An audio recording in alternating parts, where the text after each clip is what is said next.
Wes. Wow. Wes. Wes, mantap.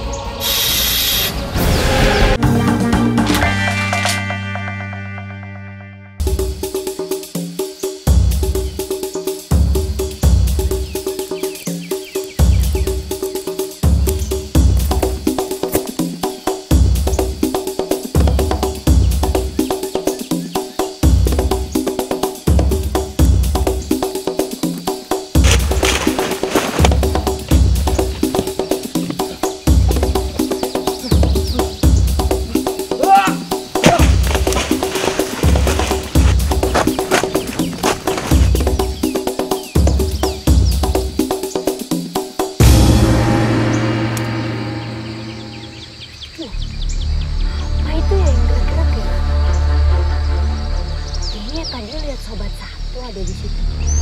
Ada ekornya warna hitam. Tapi apa ya? Tadi mau nyamperin ah. Yuk, ikut Kak Dio yuk.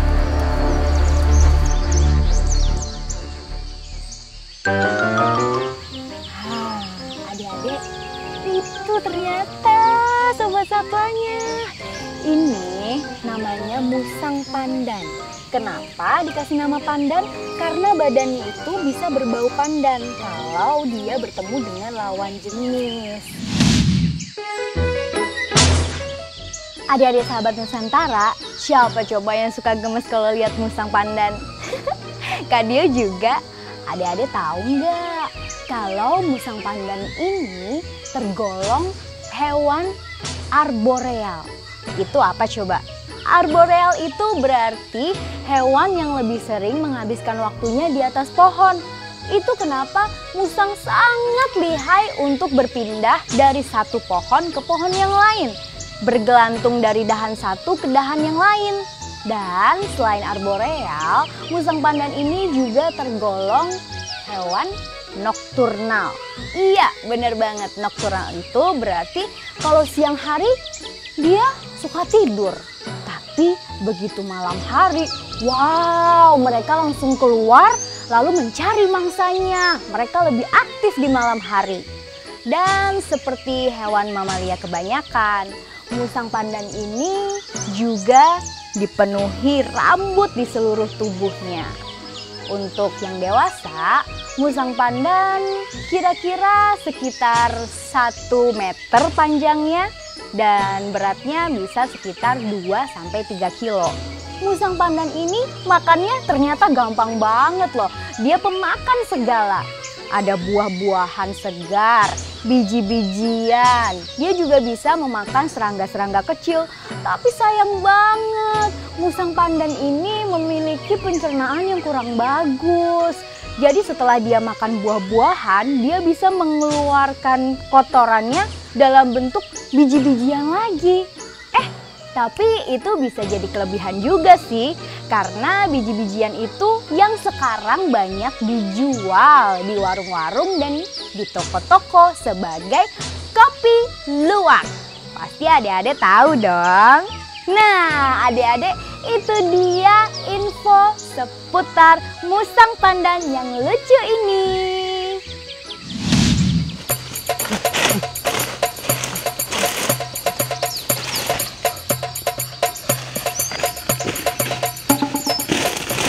Kalau Kak Dio prediksi sih, musang pandan satu ini umurnya sekitar 5 bulanan gitu sih. Musang ya? Iya Kak Dede, kamu ngagetin Kak Dio aja ini. Tahu nggak? Apa? Kopi luwak. Adik-adik ada yang tahu nggak kopi luwak? Tahu nggak? Emang kenapa sih Kak Dede? Oh iya, Kak Dio baru ingat. Jadi adik-adik, kalau yang suka minum kopi luwak atau papanya suka minum kopi luwak nih, nah itu hasilnya dari hewan yang satu ini nih, sobat satwa nih. Jadi musang pandan ini dia suka makan segala kan. Salah satunya adalah buah kopi. Tapi sayang banget pencernaannya kurang baik. Jadi ketika dia mengeluarkan kotoran tuh, jadi bentuknya biji-biji kopi gitu yang biasa suka dijual di warung-warung, di toko-toko. Wah, berguna banget ya emang hewan ini ya. Keren ya? Keren. Wah. lihat tuh. Wih, lucu banget. Wah, adik-adik emang ini lucu banget. Tapi adik-adik nggak cuma sampai sini. Kak Dio sama Kak Dede mau cari sobat satwa apa lagi sih yang ada di sini? Penasaran kan? So, Kak Dede, yuk masih semangat kan? Oke, semangat! Ayo adik-adik!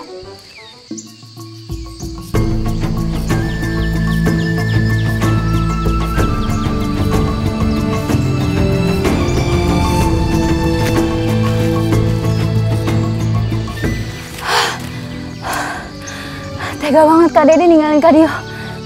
Capek. Tapi Kak Dio harus nyusulin Kak Dede nih. Semangat.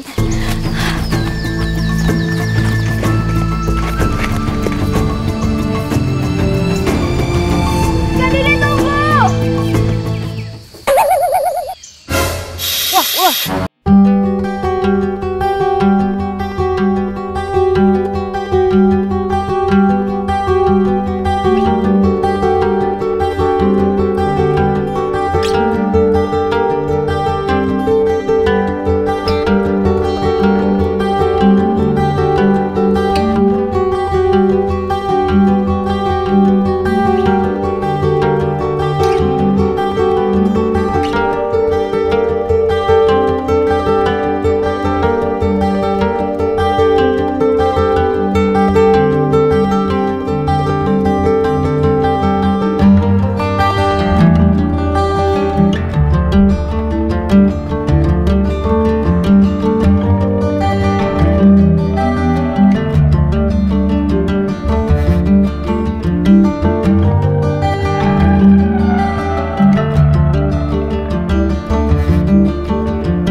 Kayaknya Kak Dede harus panggil Kak Dio nih. Kak Dio! Kak Dio di mana Kak Dio?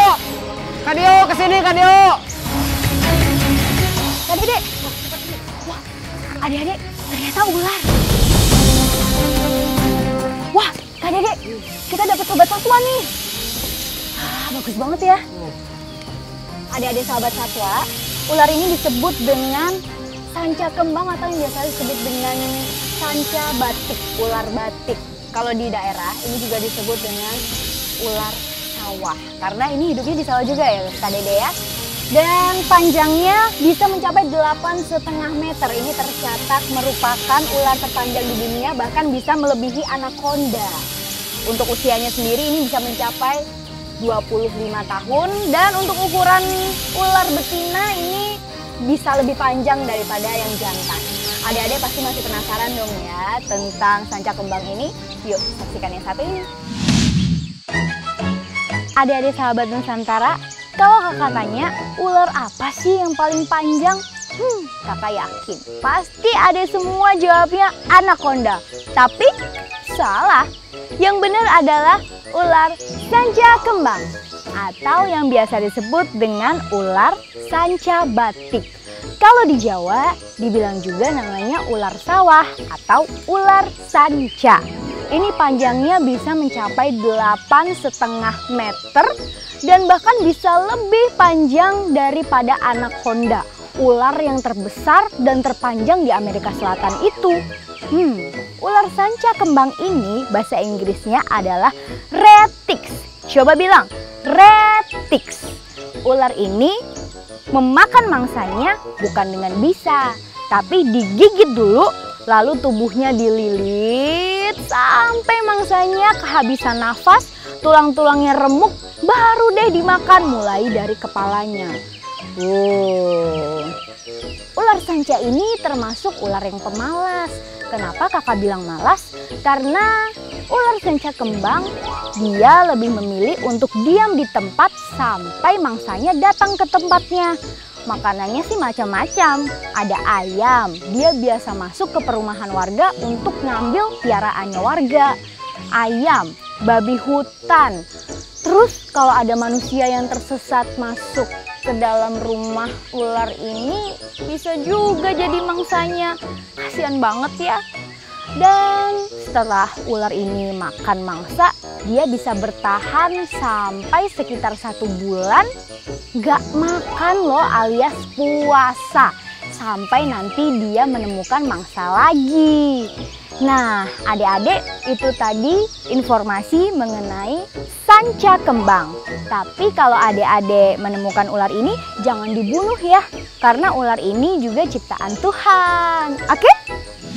Nah, Dedek, yuk langsung aja dilepas. Kasihan ini biar dia hidup di habitatnya ya. Adik-adik, kita lepas ya, dan kita lanjutin perjalanan kita. Yuk, Kak Dedek.